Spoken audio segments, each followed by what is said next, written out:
الحمدللہ 5000 doctor Deccan medical college سے doctor بن کے نکلے ہیں، تو یہ صرف مسلمانوں کے لیے نہیں، بھارت کی کامیابی ہے کہ کوئی ڈیکن میڈیکل کالج کے ڈاکٹرز بنگلہ دیش میں جا کر وہ روہنگیا کیمپ میں کام کر رہے ہیں۔ کوئی مجھے بتایا گیا کہ کوئی غزہ میں بھی گئے، غزہ میں بھی جا کر وہ لوگ خاموشی سے کام کر کے آئے۔ اور جس طریقے سے بھی آپ ڈیکن میڈیکل کالج کو مضبوط کرنا چاہتے ہیں، میں بحیثیت چیئرمین اپنے ٹرسٹیز کے موجودگی میں کہہ رہا ہوں کہ ہمارا دل کھلا ہے۔ ہمارا ایک ہی مقصد ہے کہ جب ہم اس زمین میں چلے جائیں گے، یہ اطمینان کے ساتھ ہم اس دنیا سے جائیں کہ ادارے پھل پھول رہے ہیں، تو آپ آئیے، یہ آپ کا ادارہ ہے، ہمارا نہیں ہے، کسی خاندان کا نہیں ہے۔ میں ڈس ایگری کرتا ہوں کہ وہ اسی فیملی کا کچھ نہیں ہے۔ اللہ ہم سے کام لے رہا، ہم کام کر رہے ہیں۔ جب تک اخلاص رہے گا اللہ ہم سے کام لیتا رہے گا، اور یقیناً مجھے یقین ہے کہ انشاءاللہ ہم اخلاص کی بنیاد پر، ہمارے بزرگوں نے اس کام کو شروع کیا تھا، اخلاص کی بنیاد پر یہ کام چلتا رہے گا۔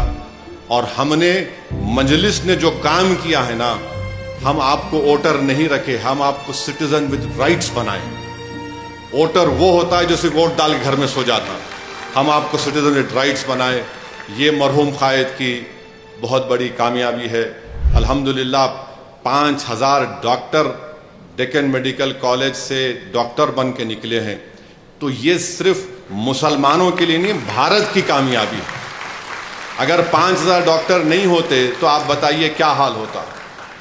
اور الحمدللہ یہ ڈاکٹرز نارتھ امریکہ میں بھی ہے، یورپ میں بھی ہے، گلف میں بھی ہے، اور ماشاءاللہ جب ان کی قربانیوں کی داستانیں ہم سنتے ہیں تو ایک قلبی سکون بھی ملتا ہے۔ ان کے لیے دعا کے لیے ہاتھ بھی اٹھتے ہیں کہ کوئی ڈیکن میڈیکل کالج کے ڈاکٹرز بنگلہ دیش میں جا کر وہ روہنگیا کیمپ میں کام کر رہے ہیں۔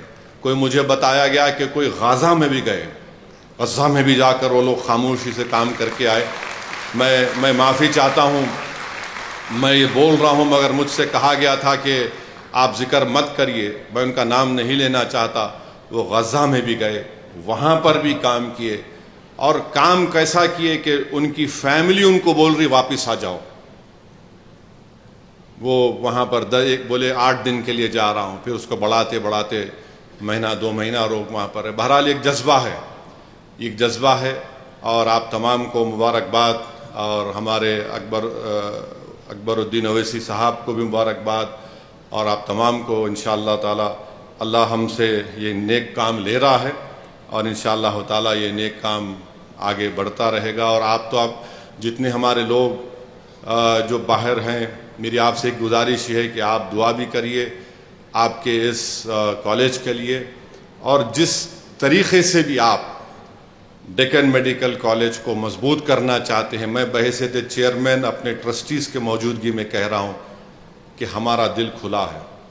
ہمارا ایک ہی مقصد ہے کہ جب ہم اس زمین میں چلے جائیں گے، یہ اطمینان کے ساتھ ہم اس دنیا سے جائیں کہ ادارے پھل پھول رہے ہیں، تو آپ آئیے، یہ آپ کا ادارہ ہے، ہمارا نہیں ہے، کسی خاندان کا نہیں ہے۔ میں ڈس ایگری کرتا ہوں کہ وہ اسی فیملی کا کچھ نہیں ہے۔ اللہ ہم سے کام لے رہا، ہم کام کر رہے ہیں۔ جب تک اخلاص رہے گا اللہ ہم سے کام لیتا رہے گا، اور یقیناً مجھے یقین ہے کہ انشاءاللہ ہم اخلاص کی بنیاد پر، ہمارے بزرگوں نے اس کام کو شروع کیا تھا، اخلاص کی بنیاد پر یہ کام چلتا رہے گا۔ اللہ کی ذات پر ہم نے توکل کیا، ہمارے دلوں میں رسول اللہ صلی اللہ علیہ وسلم سے محبت کوٹ کے بھری ہوئی ہے، اور انشاءاللہ تعالی اللہ نے اسی کو بنیاد پر اللہ نے اس اداروں کو مضبوط بھی کیا، آگے بھی بڑھ رہے ہیں۔ لوگ تنقید اگر ہم پہ کرتے بھی ہیں، الزام بھی لگاتے ہیں، تو یہی وجہ ہے کہ یہ لوگ پولیٹیکل لیڈرشپ کے ذریعے، پولیٹیکل پاور کے ذریعے، پولیٹیکل یونٹی کے ذریعے، انہوں نے اپنے گھروں کو لے کر کوئی چیز نہیں لے کر گئے، بلکہ انہوں نے اس ووٹر کو واپس دیا۔ اور ہم نے مجلس نے جو کام کیا ہے نا، ہم آپ کو ووٹر نہیں رکھے، ہم آپ کو سٹیزن ود رائٹس بنائے۔ ووٹر وہ ہوتا ہے جو صرف ووٹ ڈال کے گھر میں سو جاتا، ہم آپ کو سٹیزن ود رائٹس بنائے۔ یہ مرحوم قائد کی بہت بڑی کامیابی ہے۔ اللہ ان تمام لوگوں کی اللہ ان کی مغفرت کرے جو آج اس دنیا میں نہیں ہے، اور یقیناً اتنے بڑے بڑے نام یہاں پر ہیں۔ دیوی پرساد کو بھی دیکھا، نام دیکھا، بڑی بہت بہت غیر معمولی دیوی پرساد کی خدمات تھے. ڈاکٹر حبیب اللہ صاحب, ڈاکٹر مظہر صاحب, اللہ ان تمام کی مغفرت فرمائے. بہت بہت شکریہ.